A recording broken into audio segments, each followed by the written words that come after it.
Liverpool. So, 15-minute cities. Have you all heard of the 15-minute cities in the newspapers and in the media? No. What is a 15-minute city supposed to be?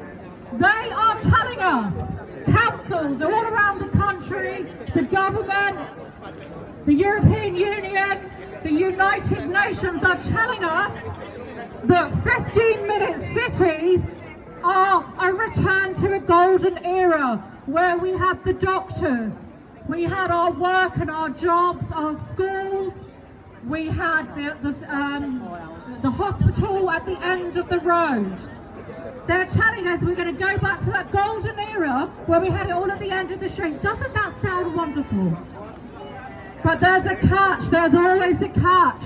Please tell us, Mr. Sunak, where is the money coming from for these wonderful 15-minute cities where everything's at the end of the street?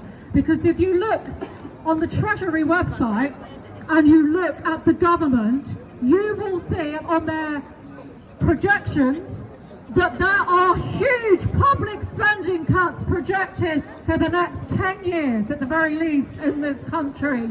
So please tell me, Mr. Sunak, where is the money for all those wonderful things on our doorstep? They're lying to us. Once again, they are lying about the 15-minute cities. Another thing, and please put this, any of the wonderful candidates here that are running as independents at the local elections, put your hands up. Do we have any of the candidates here? There was a lady here just now. She's just gone that way. Here in Liverpool, I believe you have got 28, tell me if I'm wrong, 28 independent candidates that are running. Woo! Those of you that are listening here on the sidelines, you must vote for those independent candidates. Because we have had enough of the lies from Labour. We have had enough of the lies from the Conservatives, the Liberal Democrats, the Greens, the SNP, the whole bloody lot of them. We have had enough of your lies. And this is why all around the country, independents are running for council, and you must vote for them. And we're going to tell you why. I've got a banner here. I know you can't see it. I don't know if I can get here with the lead. We have a banner here. We've got two banners, actually.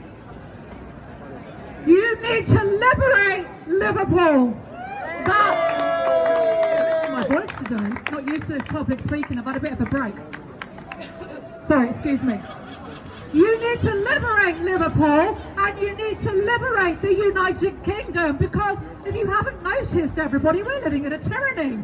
We are living in a country that's no better, I'd say it's worse actually, than North Korea at the moment with what's happening.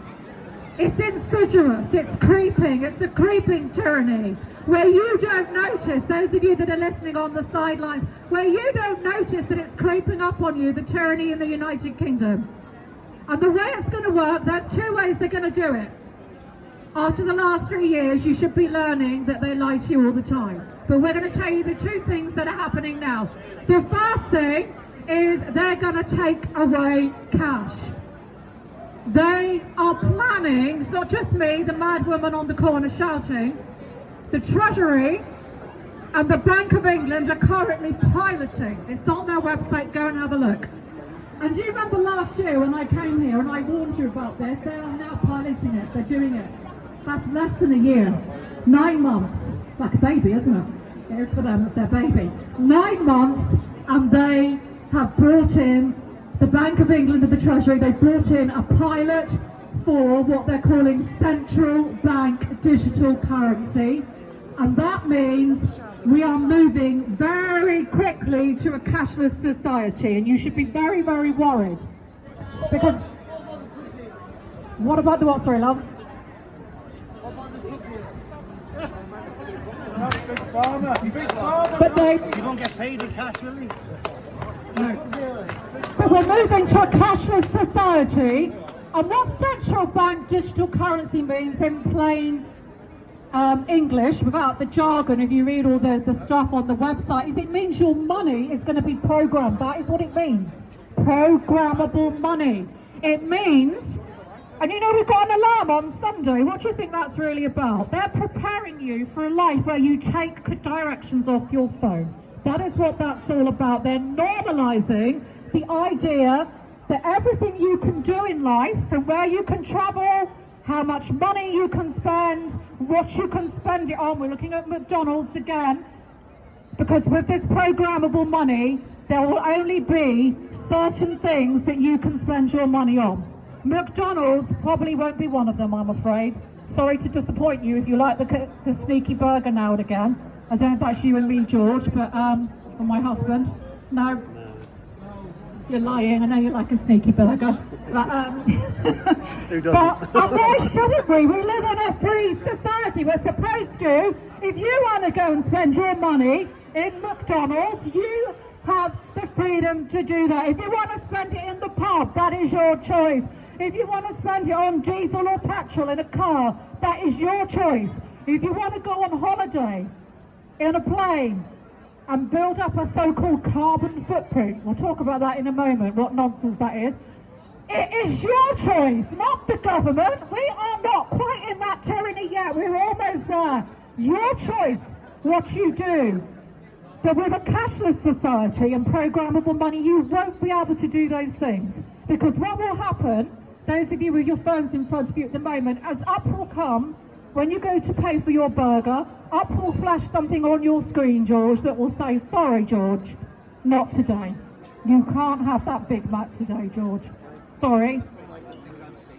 When you go to the pub for your pint at the end of the week, I know you haven't done that for a while, it will flash up on your screen, sorry, that's not good for your health, Mr. Hicks.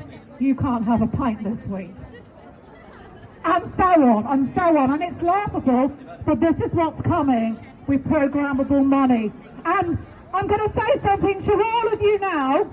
We are all responsible for this system that's coming in. Because every time you use a phone with a phone app, you use your card to make a payment when you go shopping, or to the pub, or to McDonald's or the restaurant, you are enabling that programmable money system that's coming in, because that's how it's going to work.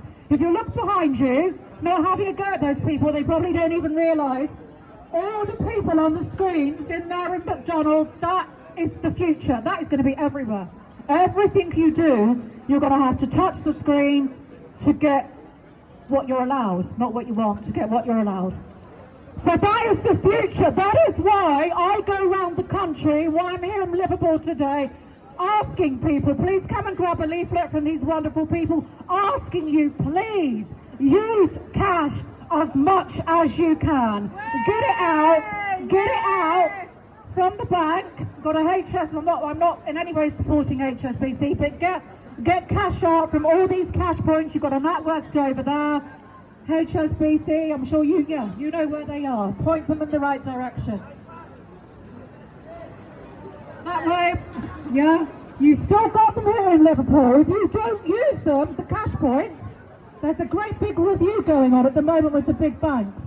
And they are looking to close cash points down where there's not enough cash in circulation. It's down to you to make sure you're still going to have a hole in the wall in your local town and city. So get using, absolutely, you know, don't you? Yeah.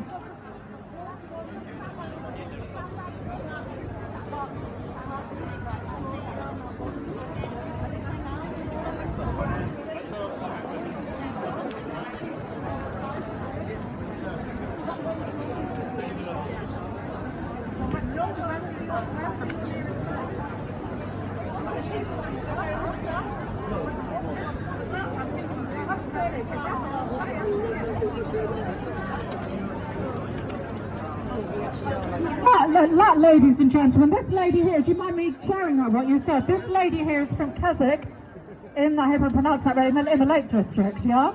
And she's saying that all the local banks in your local town, the cash points have closed. And her nearest bank is Carlisle, which is 35 miles, and we know, because we went to the Lake District not long ago, 35 miles in the Lake District takes a long time, doesn't it? So for you to get cash is going to become impossible. So you know it makes sense. It's down to you to make sure these cash points don't close down. Please think about what you're doing. If you've got children here, and we've got a very lazy teenager in bed today, but he should be here. But if you've got kids or teenagers, this is their future. They will live in a world where their money is programmed. They will be controlled. They won't be able to do anything. And it's going to affect your kids, because the world that's coming of automation, all those screens and all those machines where it's digital, means, as we've got here on the display, it means huge job losses. That is what it means. It means huge job losses if we go automated. And the World Economic Forum that represents the world's biggest banks, the heads of state, the biggest corporations in the world, these are the people that are in control of everything, if you like, yeah? They predict that by 2030, that's just 8 years away, guys, by 2030, in the West, in Europe, in the United States, in Australia, there is going to be up to 50% of job losses for our children's generation. If you're not worried by that statistic, what will worry you? It's not always about us, it's about our kids. This is why we do this. It is so fundamental. They've got no bloody future if we don't stand up. And the biggest thing we can do is fight to keep cash here in Liverpool and all around the country. Please keep using cash. Go to the cash point every day. Boycott shops that do not